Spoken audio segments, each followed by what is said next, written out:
Assalamualaikum warahmatullahi wabarakatuh to Madam Nurul Shafirsha. Today we are going to present our topic with the title, The Issue in Relation of Gated and Guarded in Landed Housing Scheme. Also, the implication on the legal perspective. Before we start, I will introduce our group members. Muhammad FIKRI, Muhammad Farhan, Diana Maria, Adriana Anis, and also Nur ALIESYA. Hello and Assalamualaikum. My name is Diana Maria binti Muhammad and I will present the background of the study. In Malaysia, gated and security communities are greatly desired. The idea of gated community with security guards offer consolations and confidence in terms of safety and security. Gated and guarded communities are classified into two types. First with strata title and second with non-strata titles. In this case, I will focus on the second title, which is non-strata title. The non-strata title is issued with individual titles where are development with a guard station at the entry and exit point.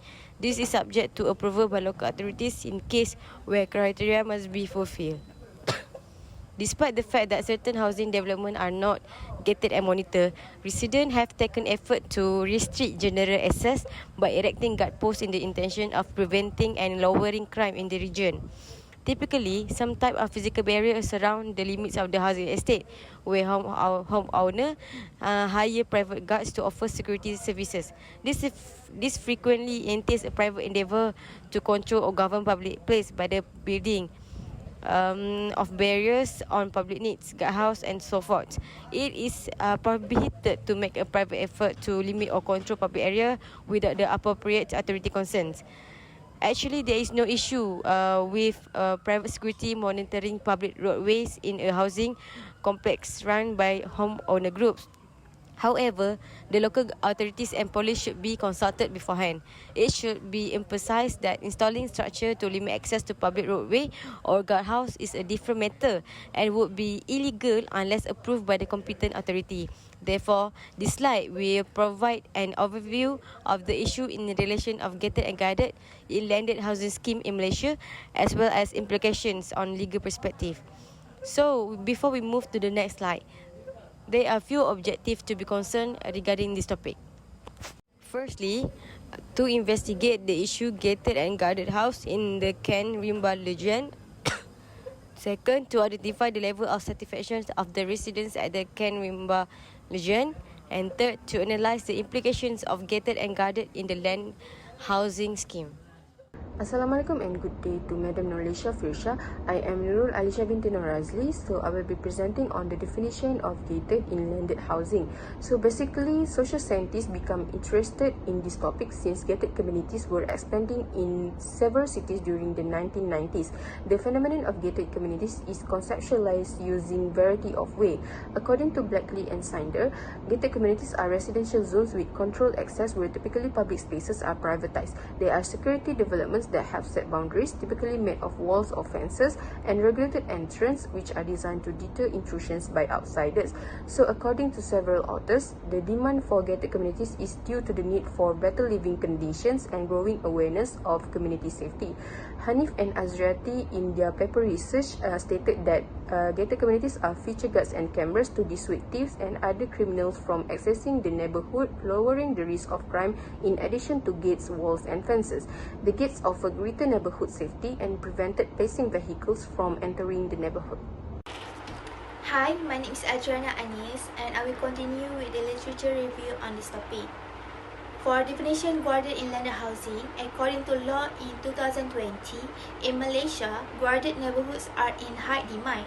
It is a community housing program which introduces a collection of residences where the infrastructure such as roads, drainage system and other services are confidentially maintained and owned. In addition, according to FARHAN et al. In 2020, a guarded in landed housing can be defined as a cluster of residences surrounded by a fence with restricted access.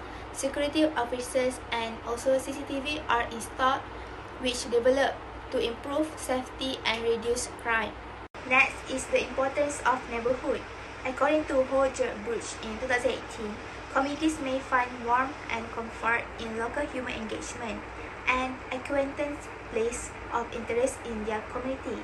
social interaction and social harmony are positively linked with residents' overall life satisfaction. This section will discuss on few legal issues pertaining the gated and guarded inlanded housing in Malaysia. The first issue is regarding subdivision of building or land under the National Land Code 1965. As we know, the property must be subdivided in order for developers to sell it to an individual buyer who will then get a certificate of title to the land. So under this process, developer will relinquish some land that was set aside for a certain use, such as access road, badlands, playgrounds and other facilities. Such reserve area shall upon surrender become state land and the road become a public road.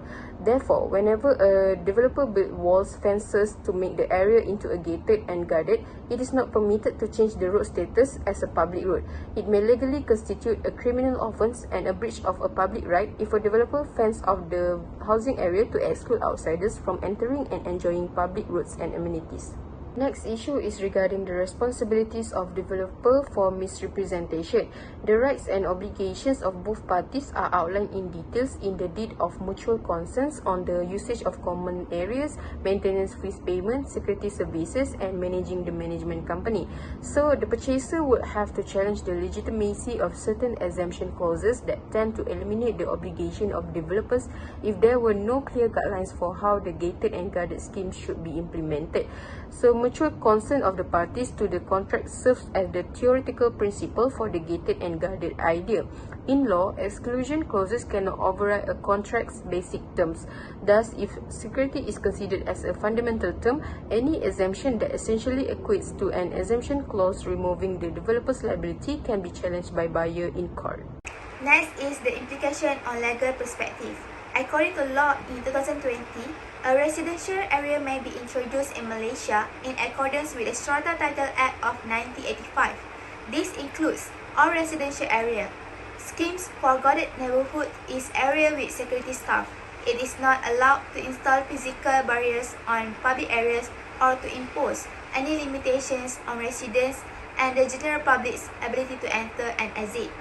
In addition, according to Tenong et al. In 2015, Malaysia is divided into 3 levels of government, which is federal, state and local. Each has a key role in the controls of urban development. In guarded communities, residents' representatives serve as the linkers to the local authorities. They contribute greatly in monitoring urban planning and control, particularly in terms of safety. That's all from me. Thank you.